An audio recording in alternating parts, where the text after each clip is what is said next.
غزہ مغربی کنارہ فلسطینی انتظامیہ کیسے وجود میں آئی؟ فلسطین کی موجودہ صورتحال کو سمجھنے کے لیے صرف آج کے نقشے کو دیکھنا کافی نہیں۔ غزہ مغربی کنارہ فلسطینی انتظامیہ ایک دن میں وجود میں نہیں آیا، بلکہ ان کے پیچھے کئی دہائیوں پر پھیلی ایک پیچیدہ تاریخ موجود ہے۔ کہانی کا اہم موڑ 1948 میں آیا، جب برطانوی مینڈیٹ کے خاتمے کے بعد اسرائیل کے قیام کا اعلان ہوا اور جنگ شروع ہو گئی۔ اس جنگ کے نتیجے میں فلسطین کا بڑا حصہ اسرائیلی کنٹرول میں چلا گیا۔ لاکھوں فلسطینی اپنے گھروں سے بے گھر ہوئے۔ فلسطینیوں کے لیے یہ واقعہ نکبہ یعنی عظیم سانحے کے نام سے یاد کیا جاتا ہے، لیکن اس وقت غزہ اور مغربی کنارہ اسرائیل کے زیر انتظام نہیں تھے۔ غزہ کی پٹی مصر کے انتظام میں آ گئی، جبکہ مغربی کنارہ اردن کے زیر انتظام رہا۔ مشرقی یروشلم بھی اردن کے کنٹرول میں تھا۔ یوں فلسطینی علاقوں کی ایک عجیب صورتحال بن گئی۔ فلسطینی ریاست قائم نہیں ہوئی، بلکہ فلسطین کا عرب ریاستوں کے انتظام میں چلا گیا۔ پھر آیا 1967 کا 6 روزہ جنگ کا سال۔ اسرائیل اور عرب ممالک کے درمیان جنگ ہوئی، صرف چند دنوں میں حالات یکسر بدل گئے۔ اسرائیل نے مصر سے غزہ کی پٹی اور جزیرہ نما سیناء، اردن سے مغرب کنارہ مشرقی یروشلم، جبکہ شام سے گولان کی پہاڑیوں پر قبضہ کر لیا۔ اب غزہ اور مغربی کنارہ دونوں اسرائیلی فوج کی قبضے میں آ گئے۔ یہ وہ مرحلہ تھا جس نے فلسطینی مسئلے کو ایک نئی شکل دی۔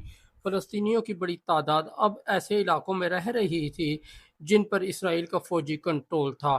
اسی ماحول میں فلسطینی مزاحمت اور سیاسی تحریکیں بھی مضبوط ہونے لگیں۔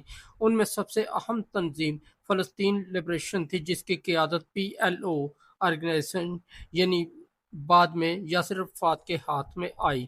دہائیوں تک تنازع جاری رہا، جنگیں ہوئیں، انتقاضے ہوئے، مذاکرات ہوئے، لیکن کوئی مستقل فلسطینی ریاست قائم نہ ہو سکی۔ پھر 1987 میں پہلی فلسطینی انتفاضہ شروع ہوئی۔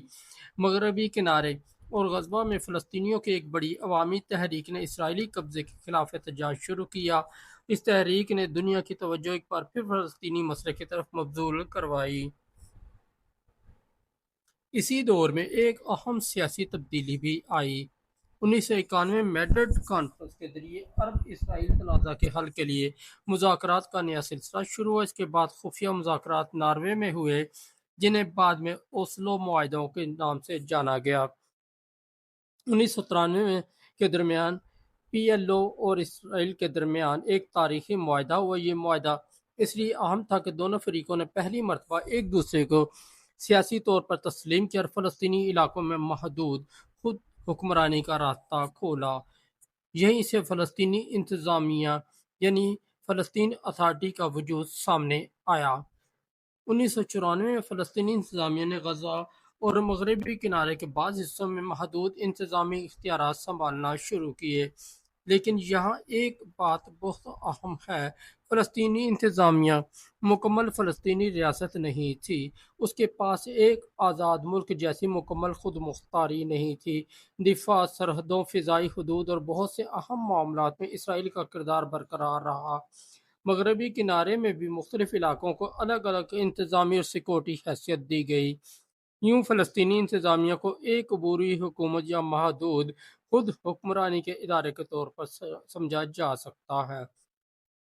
لیکن تاریخ ابھی ختم نہیں ہوئی تھی۔ 1990 کی دہائی کے آخر تک امن کا عمل دوسری مشکلات کا شکار ہو گیا۔ فلسطینی انتفاضہ شروع ہوئی، اسرائیل اور فلسطینی گروہوں کے درمیان دوبارہ شدید لڑائی ہوئی۔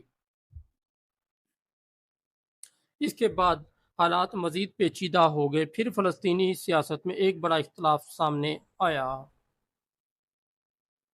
سن 2006 میں حماس نے فلسطینی انتخابات میں کامیابی حاصل کی۔ اس کے بعد فلسطینی سیاسی نظام میں شدید کشمکش پیدا ہوئی۔